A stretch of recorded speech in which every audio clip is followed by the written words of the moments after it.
Holly Cotton here, and I am so excited for our guest today, who is Coach Ken Canion. And Coach Ken is actually a personal development and relationship coach. And I actually came across Ken on social media, and one of his videos, because he has these like cool captions that kind of intrigue you of what he's going to be talking about on that particular video. And he caught my eye with one of the captions. I don't remember which one it was, but he definitely is very vocal about relationships and just about dating. And also, he does a lot of things from a male perspective speaking to females. So instead of just women telling women what to do and the men are like, no, please don't do that. Coach Kim comes in, is like, let me tell you, do not listen to them because that ain't it. So thank you, Coach Ken, for coming on today and telling us about your whole platform. Oh, I appreciate it. Thank you so much, Holly. Listen, every chance that I get, I am screaming to the mountaintop of this message that I have, and trying to reach as many people as humanly possible. So, yes, thank you so much. I appreciate you, and I'm excited about our conversation today. Yes, you guys, we got some good topics. We're not gonna go like how we really want to go. So we're just gonna touch on a few things that are some basic common things, common subjects that a lot of people talk about, but we're gonna give you guys our angle of it. So first question, Coach Ken, is I know that anytime you start doing something like this, especially when you watch your videos, you can definitely see the passion in your video. You can see the like there's something that's inside of you where you just, it's that energy is just contagious. So first, can you kind of just give us an idea, because this is kind of an odd thing to have as a passion, to be telling people advice about relationships. So first, just to give the audience an idea of who you are and why you are doing this. Yeah, I am a personal development and relationship coach. Thank you. That's a great question that you ask. And it's funny how I always say, we don't choose our purpose chooses us, and we just happen to walk it out.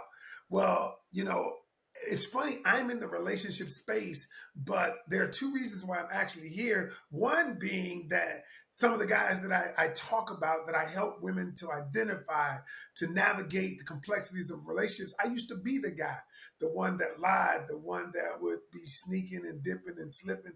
I was him, right? And then I had something that happened to me one day. And what happened to me was this young lady explained, when I realized all of the damage that I had done to her self-esteem, her self-worth, and instead of me saying, well, that's someone else's problem, I internalized it. And I realized that my actions caused this.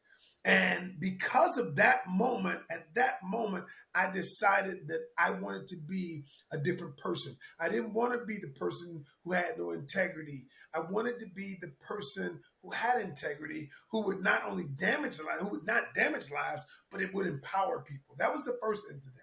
The second incident that caused me to help couples, the first incident was primarily individuals. The second incident was my wife and I had been married 6 years, and our relationship was on the rocks. We couldn't communicate, we couldn't do anything, and we were headed for divorce court.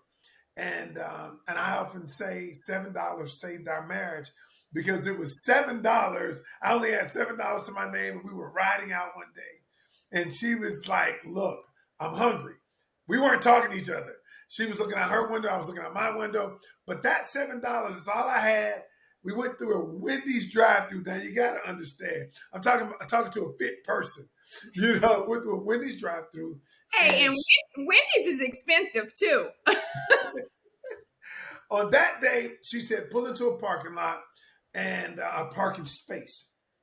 And we spent 2 hours and 42 minutes, and we came up with a conflict resolution system that saved our marriage. And I was like, you know what? It became a bigger purpose for me. And we've been together 21 years, my best friend, my side chick, and my wife, all in one piece. So, yeah. So that's how I got here. And I decided, and plus I have a unique skill set to get people polarized. I'm polarizing, get people triggered, which causes conversation. So that's why I have these two goals, just to put relationships together and keep them together. Okay, great. I love that. So that's our two goals for today's topic, I guess, is getting you together and keeping you together. So I Yes. love that. I love that. Okay, so I know that you have a variety of topics that you talk about. So we're just going to cover just a few of them. But one of the questions, or one of the captions, I guess, to say, not necessarily a question, but one of the things I know that you've talked about is people ghosting other people. Right. So, in your experience and in your video, what do you talk about when you're talking about why people ghost other people? First of all, let me start by saying this: ghosting is not exclusive to any one gender. Men and women both ghost people, and so I, when I put up videos, have you ghosted somebody? Well, I will anyway, cut somebody off in a second. I'm telling you. So I'm waiting to hear what's my problem. You're gonna diagnose me because I'm telling you. I'm like, so what I tell people is ghosting. Listen to me. Ghosting is a physical response to an emotional problem you have, an emotional challenge you have. And so, and they say, Ken, what do you mean? I say, number one, you are contemplating because you don't want to tell the person what you're thinking, what you're feeling. What's happened is there is some kind of disconnect with the person that you have, be it physically, be it emotionally, be it something. All right. Maybe there was something about the person that your expectation didn't meet the results. Maybe you found out something about the person you didn't like. Maybe there was a communication part of the relationship you didn't expect. So instead of telling the person, listen, this is not going to work for us. So now you have a conundrum. Instead of doing the hard thing and telling the person, listen, we're just not compatible, it's not going to work. Um, what you decide is, I'm going to ghost the person, because ghosting is really the lesser of two evils. It's easier for me to not to confront the situation, not to deal with the backlash of their emotions or either. And so what I'll do is I'll just ghost you. So that is a physical response to an emotional problem. So ghosting is just the easy way for me to say whatever. Now, one of my videos, I break down why people ghost. There are three reasons, but I'm not going to go into this. But at the end of the day, that is the reason why people ghost people. now let me just ask you this, Coach Ken. Okay, get ready. Being someone that maybe might have a physical reaction to an emotional disconnect. um, don't you think that it's also the person who's getting ghosted? Don't you think that there's a little responsibility on their side that maybe they aren't as approachable, or maybe you feel, because I know for me, I'm very blunt about the way that I feel about things. I'm always like, I'm gonna tell you how I feel. Let's talk about it, get it over, squash it, move on. Like, I hate continuing to talk about it. I hate having feelings that don't get addressed. And I also feel that with a partner too. I want you to be like, hey, that made me mad when that happened. So a lot of times when you're doing these situations with dating or meeting new people, they don't have that. They're not allowing, you know what I mean? Like, I feel like I'm going to hurt your feelings if I tell you that you suck. Okay. It, Again, you just confirmed what I just said. You have an emotional, you have a responsibility too that I'm ghosting them, because if you were more wait, Holly, that didn't even make sense. So let me tell you why. So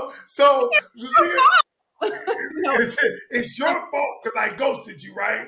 Because I didn't want to tell you that our communication styles didn't line up. I didn't want to say that. So it's your fault that I didn't tell you.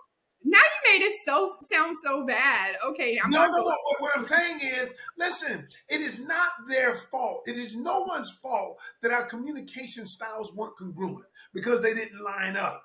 But it is your fault if you don't tell the person and they're thinking that we do line up or we're going to continue this, and you just say, poof, I'm out. because we didn't line up. Instead of saying, listen, the truth is this is not working for me. We're not lining up, and I'm gonna move on. And I want you to move on. You So know no, what? it is not their fault. I'm going to take that advice going forward. That's a very good point. So I'll stop. I'll stop. You know what? Another thing is too, that the way that people ghost people has become so easy. So ghosting people could be just as simple as I don't reply to your DMs or text messages anymore. Like I think before social media, before this, technological era, there was a part where I had to see you at work, or I had to see, like I was going to see you somewhere. Like now, you live in another state. So if I just stop replying, then, so I think that also helps people ghost people And too. I think what it also does as an unintended consequence is that when you get in a real relationship that matters, I did a video yesterday that said most of us, 90% of the people, are poor communicators. Now we think we are good, but we're not. Mhm. And what happens is this contributes, adds to the poor communication. So that's why I tell my clients, if you're feeling something, express it. So, because not for the other person, but for you, because I'm going to show you how to be an effective communicator. Because right now, doing what you're doing leads to ineffective communication. Oh, I totally agree with that, and I also have been on this journey because I was married for 17 years, Okay. and so I feel like I've done that marriage part before. I think a lot of women are still trying to, either maybe they are getting to that, or they want to be married, or they haven't had that part, so they want to find it. And I'm not talking about love or all of that, but I'm just saying Right. specifically. So being with a partner for that chunk of life, I just feel like my tolerance now is so minimal. So I'm working on myself being a better person, because I'm telling you, as soon as I get like resistance, I guess when I get to that point where I find someone worth fighting for, but I haven't. So I'm still pimping. I will be a better communicator with that person when I But find how do you? But see, listen, I got to stop you there, Holly. I can't listen. I know this your show, but I can't allow that.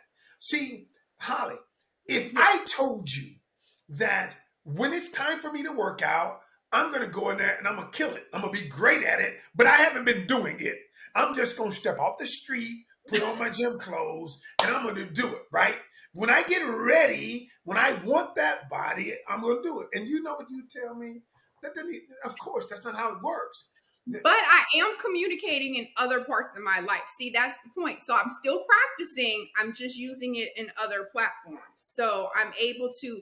I've learned how to express myself with other things, which is why I have a whole show now, because I've learned how to communicate much more efficiently at this point in life. So I am, but I'm working on that. It's ongoing. It's a work in Okay, progress. fair I'm enough. Fair but enough. I will agree. You are correct. I take ownership that I may not be the best communicator because I just shut down a little bit. But okay, not for me, because we're not diagnosing me. We're helping No, the no, other. we're not diagnosing you. Okay, so that's okay. So ghosting, bad. Communication, working on, work in progress. Okay, so we already got two topics. Now, one of the things that I think is an interesting topic is games men and women play. So, what exactly are you considering games that they play, and what is your input whenever you identify that people are playing games? So what I'm going to say is going to trigger some people. Okay. Oh, Uh, they should already be triggered anyway, but go right, ahead. right. And when I tell you in advance, you're going to be triggered, whether you like it or not. Because people say to me, I don't play games. I don't do this. And I say, dating is a game. And I say and I say whether you look at it or not, what dating is, the whole process of dating is you're attempting to find out, should I connect with a person? Okay? And we do things whether we like it or, and we do it either conscious or unconsciously to find out if this person fits within my criteria, right? Like a game, like for instance, you might not call this a game. A woman will stand at the car door and don't say one word. She will never communicate that I would like a man to open the door for me. She'll just stand there. Or she'll sit in the car, or she'll get mad because he doesn't open the door. So she'll do things to elicit a response. Now, some of the things that men do, games that men play. All right, they'll ask you questions like, for instance, um, hey, what you doing tonight? Why don't we just come over Netflix and chill? Or that particular thing. What they're trying to do is see how far you'll go. Like another game a man plays is they'll say, hey, why don't you send me a photo? Send me a photo, right?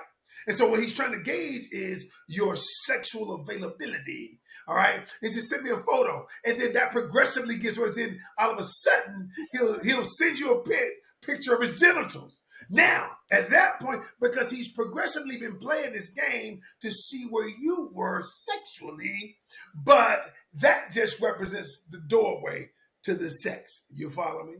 And so that's one of the games that men play, and women play games too. Women play games to see if men will buy them things. All of these things that we do are an avenue to find out if this person fits into my box, checks my boxes. But instead of communicating about it, what they do is they play games to see, oh, you passed that test. Oh, you passed it. Oh, you failed that test. Oh, why would you do that? And so what I'm simply saying is I just make my clients aware of the games. I just make and whether you know it or not, whether we like it or not, we all do it. We don't call them games. We all do it and we all play. We all, if you're going to be in the whole dating arena, and it doesn't have to be bad. They don't have to be bad. It's just a matter of our perception of what it is. Okay. And so that's just So one of you're saying that when I get a penis picture, sure. that they're not being necessarily a pervert, it's part of their game. Yeah, he's trying to find out where you are sexually. Because if you accept it, he's like, what you gonna do with that? Or that looks nice. You know what I'm saying? I mean, Let me have a disclaimer. We are not encouraging you to send any pictures to no, any women. Please no. stop, especially unsolicited. I won't even look at my hidden requests on Instagram. Like, I don't even go in there. Like, I don't. If it says photo, accept photo, blurb, I will not. Like, I delete it. I won't. Like, so please don't send any pics. But that's interesting. Okay. I mean, it makes sense though. Game. And then women play games too. Like for instance, I call it the uncomfortable game that a woman would play. And a woman would play a game to see if a man is willing to be uncomfortable because of her. And like, she's like, I'm cold. If you got a cold, if you're willing to give her your cold. I mean, all of these are little things. And I say it doesn't have to be bad. It's just you're trying to find out who the other person is. Now, of course, as Coach Ken, I have a much more efficient way in finding out who people are, and I teach that part. But people who don't know, they do these things. So you're saying that when a woman wants to be catered to, or she wants to be treated like a lady, and she wants to find out if the person that she's talking to is a gentleman, and she's standing at the door waiting for him, that's her like unconsciously playing a game by seeing if he's going Consciously, she's to, consciously doing oh, it. she's consciously doing it, where she's waiting to see if he's going to initiate opening the door or Sure. whatever. Instead of telling him how what she would like. Like I'll give you another example. She might say things like, dog, I got to get my oil changed. I got to go do this, this, and this. But what she's really trying to find out is he going to volunteer to do something for her? Oh, I got the party for my daughter. I got to do this. Hey, I'll go and pick up. I'll go and pick up the tent. And that's what she's really trying to hear. Now, if he doesn't say anything, he's like, all right, well, call me after you finish. She's going to be mad because he didn't step up and ask. But that's just the game instead of saying, You know what? hey, After that, I'm going ghost. right. It'll be the last time you hear about my daughter. But you didn't tell him.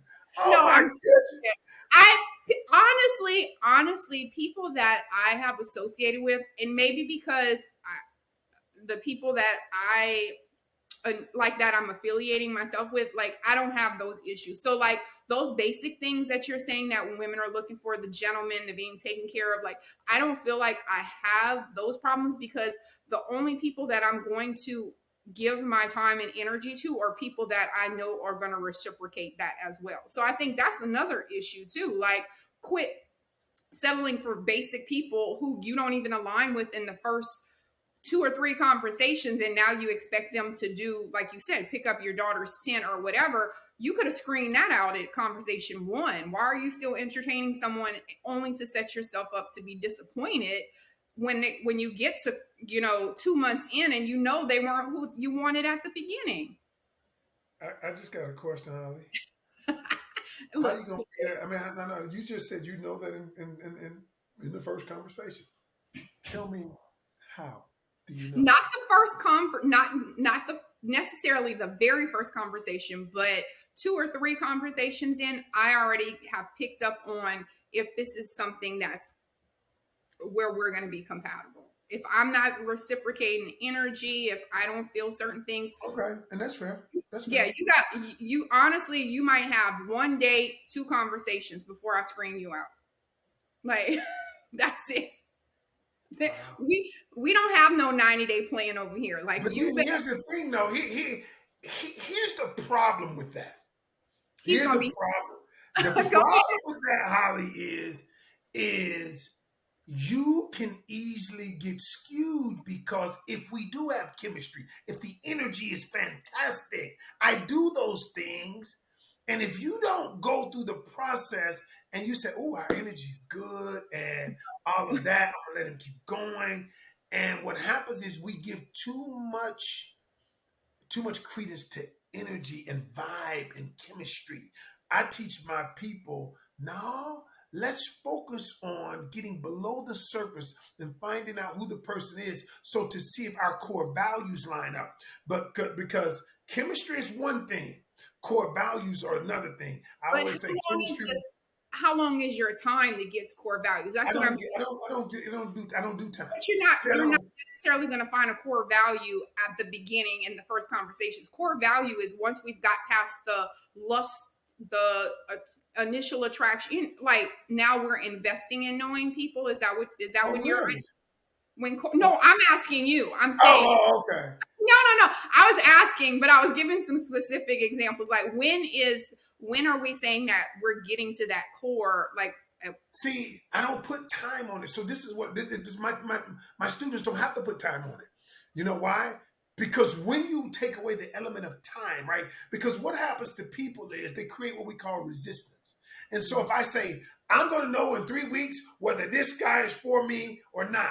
And so then what you do is you go into the situation looking for a reason to say no, looking for a reason. And so what I tell them is, no, stop all that.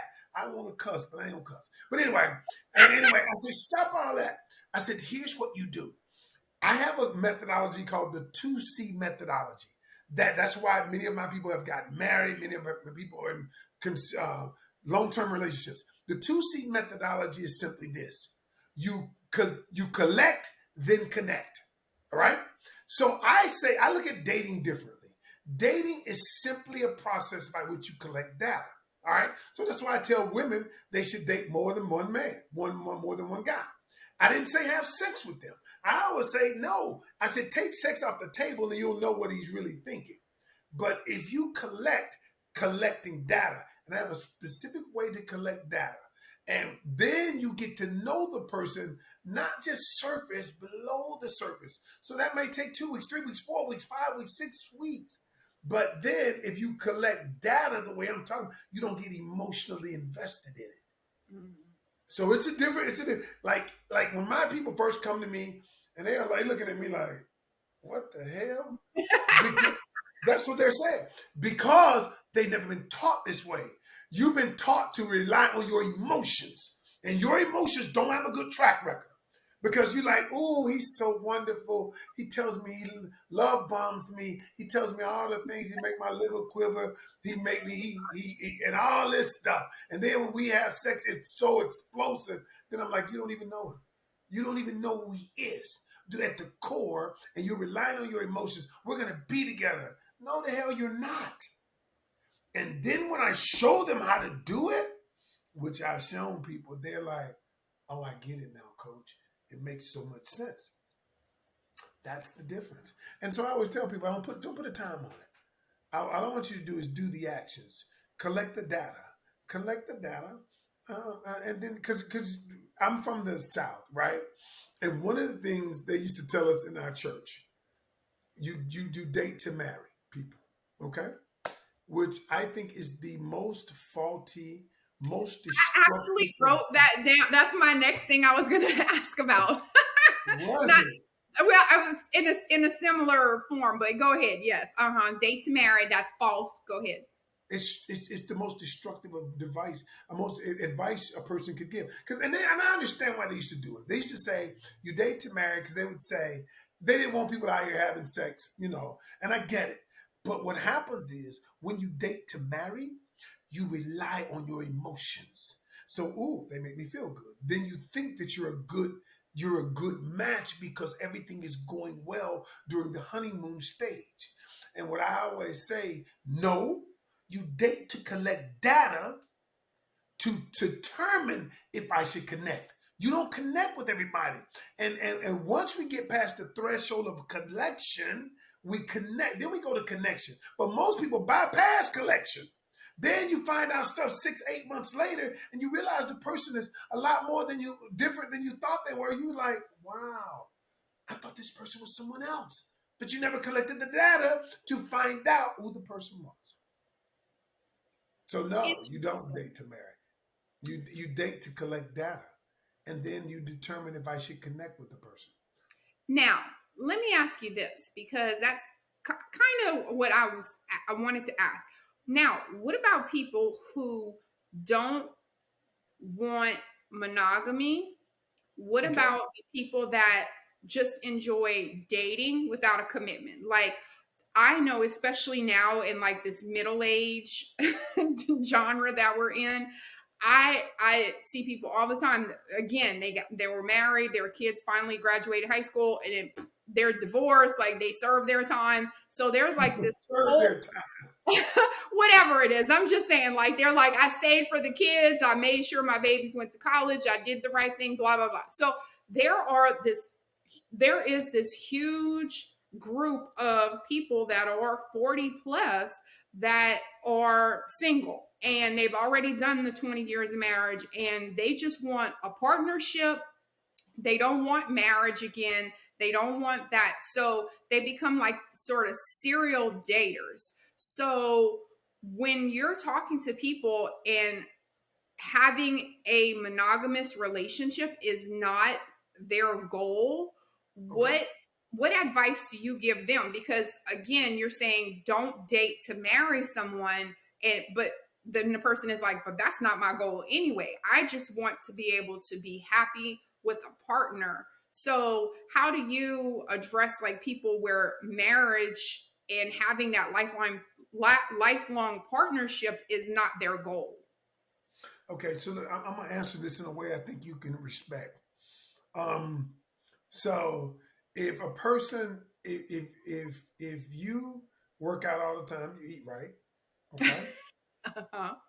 Okay. Just sympathetically. A bit. And another person comes along and says, you know what?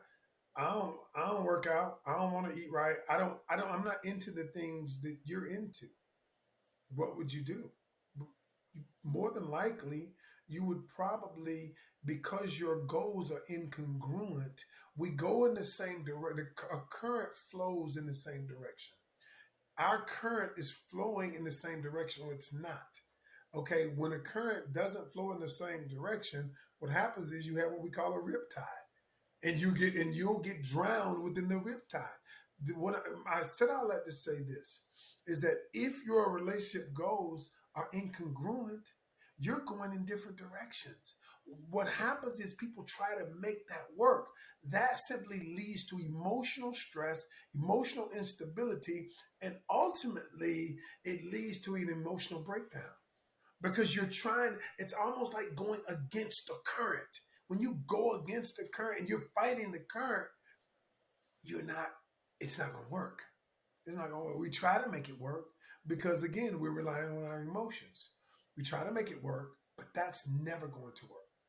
Yeah, and I think a lot of the problems too, and I actually was telling someone this not too long ago, even though I'm far from a relationship coach, but I was telling someone that same thing because we were having the conversation, and that's what she was saying also, that she's not looking for a relationship, she's already had a blah blah blah. So kind of like that conversation, and I was like, here's the issue though, you have to have someone that is, like you said, that's what they want, because if they're wanting to come into the situation and get a airline get an airline and get into a relationship, like, you Sure. cannot be that way. And here's the other problem: people start off saying those are the things that they want, and then one will then become more, their goals will shift. Now, even though you said you want to be, pimping, and y'all are both Big not pimping.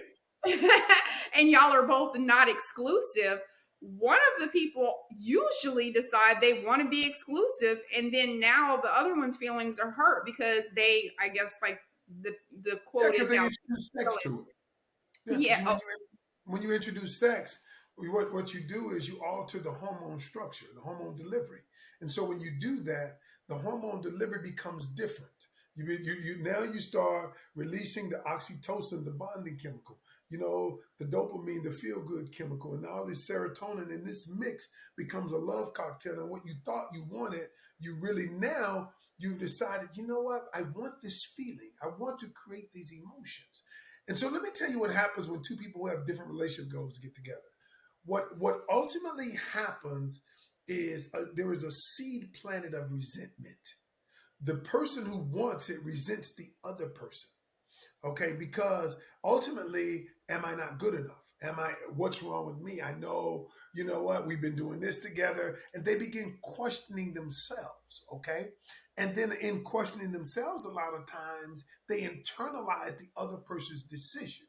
And when they internalize the other person's decision as though it's an indictment on who they are, then that seed begins to grow. The seed of resentment begins to grow, and then it grows into other things: frustration, anger, overwhelm. And you say, well, I thought we were just kicking it, we were just having fun, we were smashing, we were doing this and that, and now your ass want to catch feelings, and this is what happens. But it's the seed of resentment that grew into that. That's how it works. interesting. Okay, y'all. I'm telling you, Coach Ken is getting y'all life together. So you better be listening and taking notes. I love it. I love I, it. I love it. I love it. This is cool. Thank you. This is cool, Holly.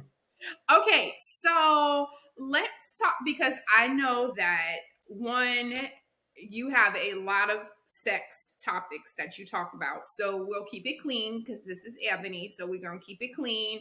Which all your stuff is always classy anyway, though. So Yeah, no, yeah. I don't talk about sex no, that no, much, no, no, no. but I'm I just will touch on it now. Listen, and I will say some things that, yeah. right, right. So, okay, so let's talk about one of the topics, when when you're not getting when you're not getting sexually satisfied, what should you do?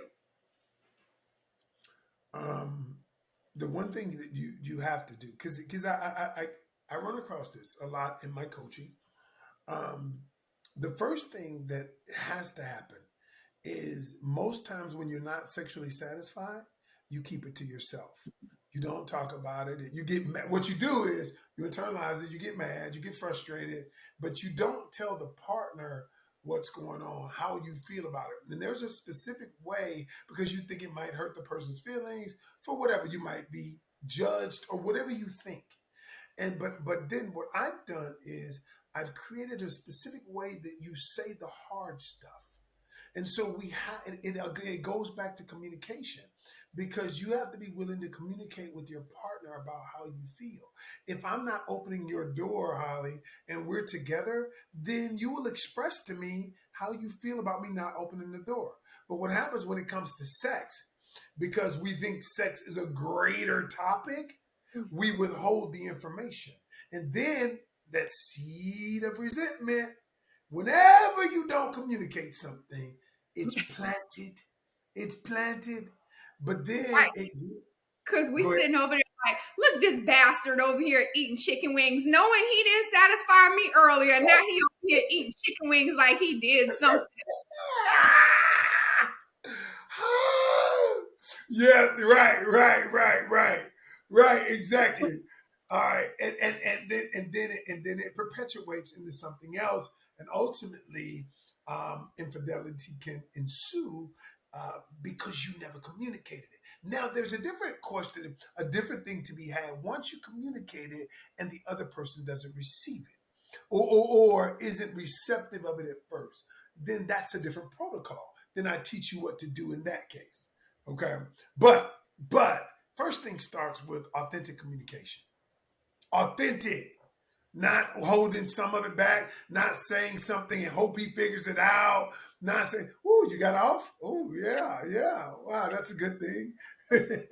Yeah, I say that all the time. Like anytime it's just even me being in health, in the health field.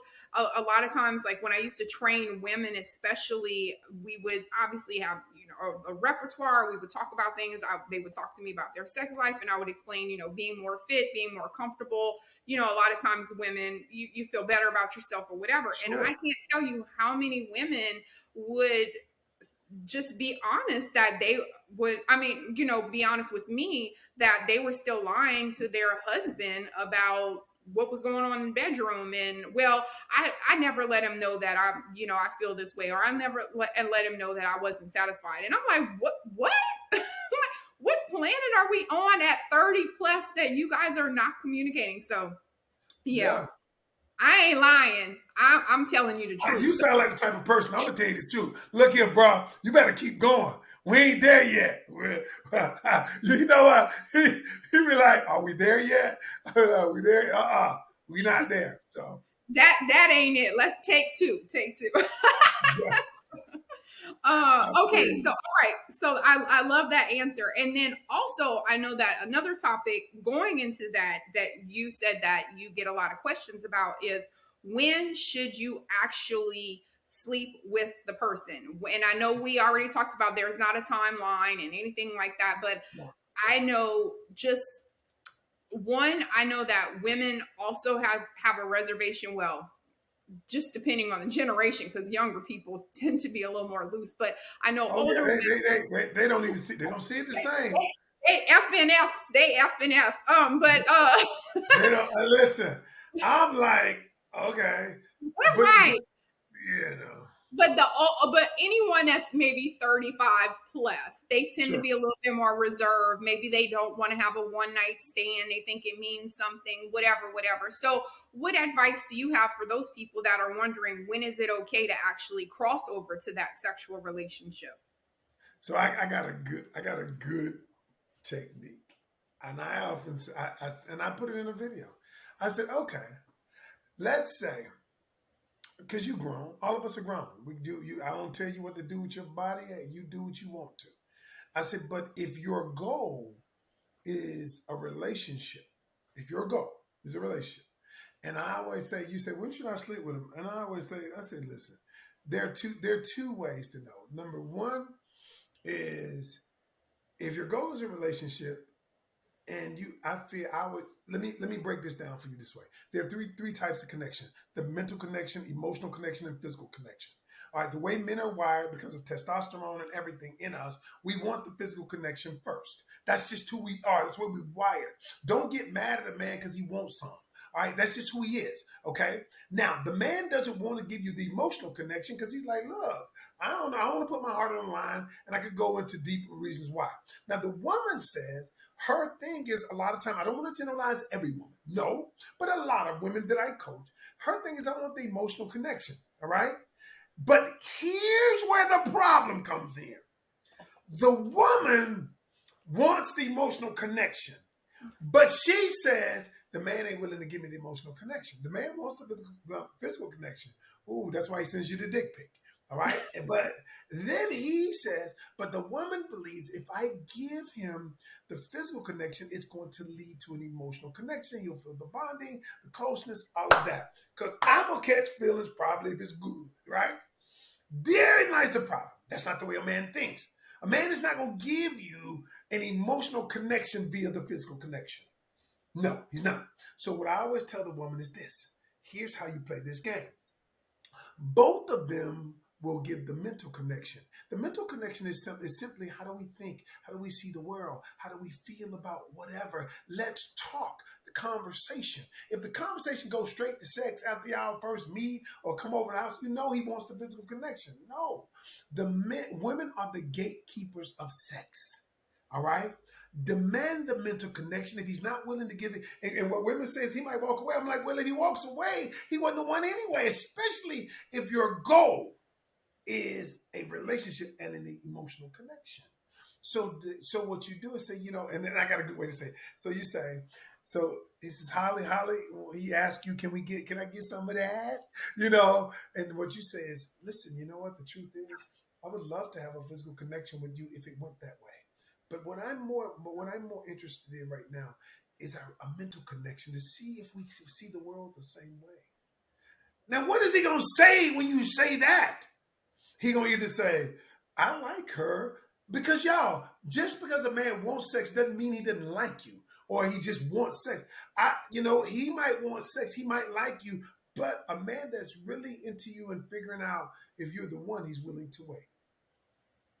If he ain't willing to wait, he just wanted to smash anyway. Interesting. So you say, okay, not are you saying, I'm going to ask you for record data collection purposes. Okay. How often do you see people that actually had a sustained relationship from having sex on the first day? Man, I just had this conversation. Oh, good. I'm glad I hit a good topic. So what'd you say? Not often. not often. Because this. Understand. And I'm not saying that the man is going to judge you and say, whatever. But I don't often see that because men value you when you value yourself. You can sleep with a man, sure, do that. But everything you do has to be, see, the way men think is this. A man wants something that he is attracted to something he can't have. He's attracted to something that doesn't need it. Men want to be needed. They have a need to be needed. When I don't need you for financial, or I don't need you for emotional stability, financial stability, I simply want to be in a great relationship, and I'm not going to tolerate. I have a standard for who I am. I operate in my feminine energy. And a lot of women nowadays are operating too masculine. That's a whole nother topic that I don't want to get into, but because we don't have the time. But they're operating too masculine. And so what I tell them, listen, at this point, it's who doesn't need them. And when you show a man, I want you a part of my world. I don't need you a part of my world. And so I don't need to have sex with you. I don't need you to validate me. And I always say, if you want to know how a man really feels, take sex off the table. Okay, Coach Ken, last question, and because we kind of hit all the other points of, what to do to get a man, what to do to keep a woman, how to do partner, when to have sex, all these great things. So now let's talk about when all of that doesn't work. And now we are broken up and I can't get over the breakup. So, what is your process for when people just tell you that they can't get over a breakup? Number one, whenever you break up, you have to go through the stages of grief, loss, because what people don't realize is just like losing a loved one. For going on, and you have to allow people. Number one, you have to allow yourself time to go through this process. And the old folk used to say, you want to get over somebody, you get under somebody else. That's not wise advice. because what happens is you're just simply trying to mask what it is you feel. You're trying to mask the pain. So that's the first thing. The second thing I tell people is you have to, if you still have an attachment to them, an unhealthy attachment, or even if it was healthy, you have to cut off the oxygen. And what do I mean by cut off the oxygen? Because think about it, nothing can live without oxygen. So cutting off the oxygen in a relationship is simply, all right, I can't follow them on social media. I can't talk to them. I have to block, I have to cut off all contact from them because you can never heal like that because you keep giving it little oxygen. Right. All right. Because they keep seeing you. Now you in a new relationship with somebody else. I ain't never gonna get along. Right. And then the last thing is I tell people, teach people how to use, I would tell them you have to go through a healing process and changing the story that you tell yourself. And what that simply means is work on, then you start the work of re taking this situation and putting it in proper context. Maybe the relationship didn't end the way you wanted it to. However, I have to reframe the story of the relationship. I have to teach you how to reframe the story. I have to teach you how to compartmentalize and use what you got from the relationship. Because then I take what happens is you reframe the story and you change how you look at what happened. Okay, yeah, the relationship didn't go well, but what did I learn? I learned that someone will love me. I learned that at the end of the day, that I am worthy. And so when you begin, this is what I call the reframing process. And this reframing process helps you to establish a new picture. That new picture creates new emotions. And it's a process. Yeah. And that's how I help people get over relationships. So let me ask you this. What about the people who think they break up and they get back together, break up, get back together? What about those people? Because obviously, one, they didn't grieve, they didn't cut off the oxygen. Do you feel that there is a chance for them to actually have success by doing that? Or do you think that when people have something and they realize this is the breakup, that stop giving it another try? Like, at what point are you telling them, hey, because like you said, you did this, had the same thing, like you and your wife, you came together, you're like, you know what, I'm happy we made this work. But you could have made that breakup and cut off the oxygen. So how do you address that whenever the people are asking you, like, well, I don't want to let him go, I think if we do this we might fix this?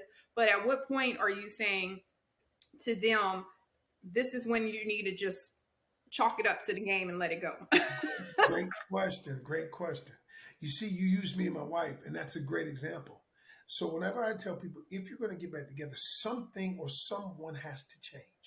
If nothing in the relationship changed, then you're going to go back to the same thing. When my wife and I were at the brink of divorce, we both made a change, a mental change about the direction that each one of us were going to take in the relationship, how we were going to act, how we were going to show up in the relationship, how we were going to react. That's what changed.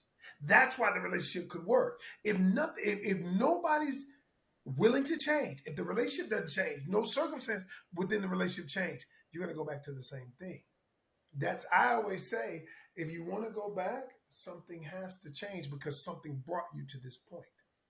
And Right. if you're unwilling to, And I then think a lot of people go back because they miss the person and they still have this idea in their head of what could be if sure. this happened, but then you come back and you just there because you missed the person, whatever you Or, have that.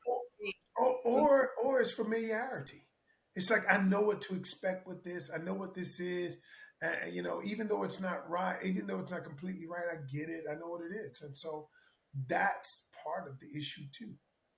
Yeah, and I'll attest to that because I actually was talking to my girlfriend. She's going through a divorce right now. I've already been through mine or whatever, but I did say that you have to go through that process because I know for me it was very hard with going through the divorce, not necessarily because of the loss of the relationship, but it was the loss of the familiarness. Because when you're with someone for, I mean, shoot, basically your whole, like, I was married as long as I was alive, like, the same year as alive.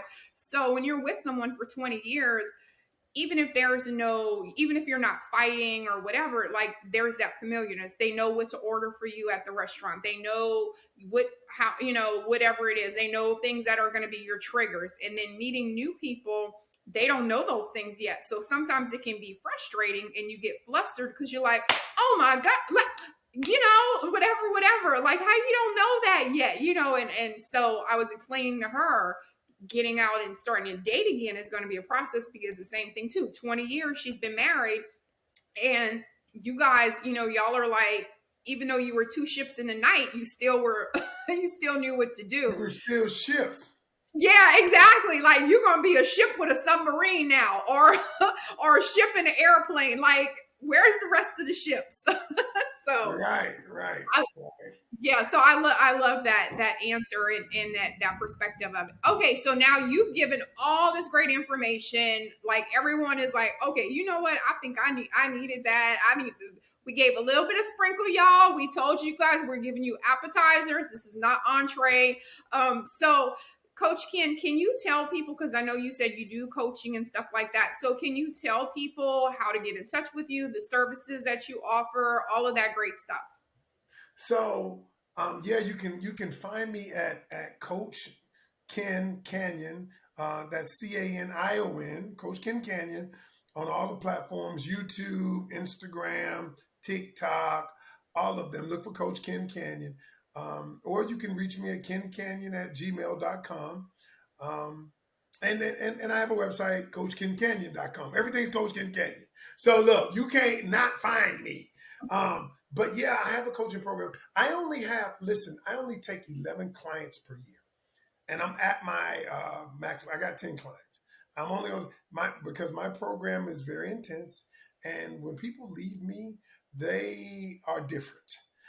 But I am doing group coaching, which is going to be tremendous, so I can reach more people. So if you want coaching, you know that you need something.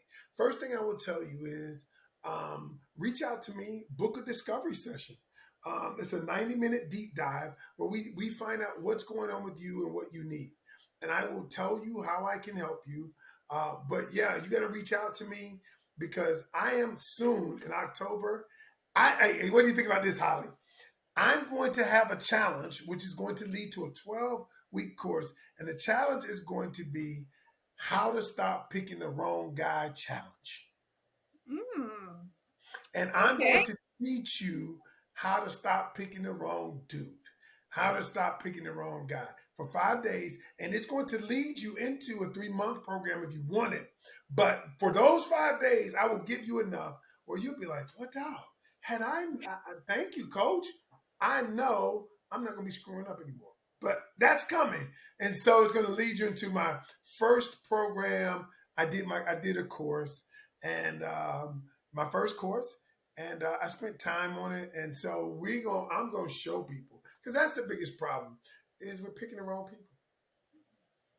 Hmm, that is true.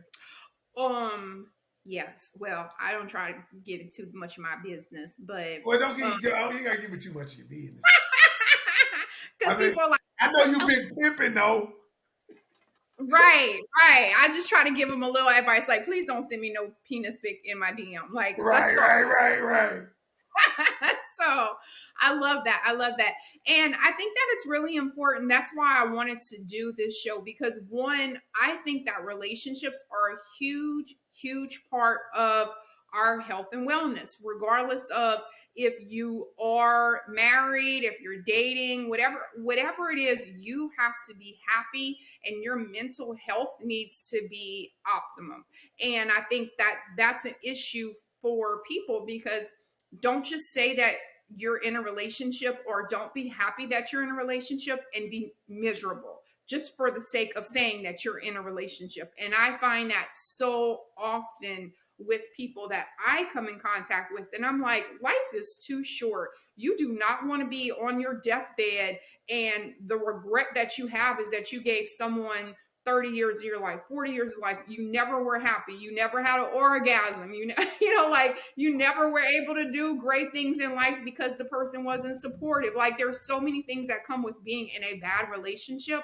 So the last thing you want to do is have regret for that. So again, thanks, Coach Ken. I will have all of his information in the caption. Make sure you read the podcast notes. Reach out to him. I'll have him tagged. I'm going to do a little, I'd like to do a little Instagram reel with some key little things that we said as well. So he'll be tagged in the post and all of that. And, and if even if it's not Coach Ken, figure out how to fix your life, get you a relationship, be happy with whatever you want, learn to love yourself, all of those great things that we always continue to talk about whenever we're talking about going beyond the fit.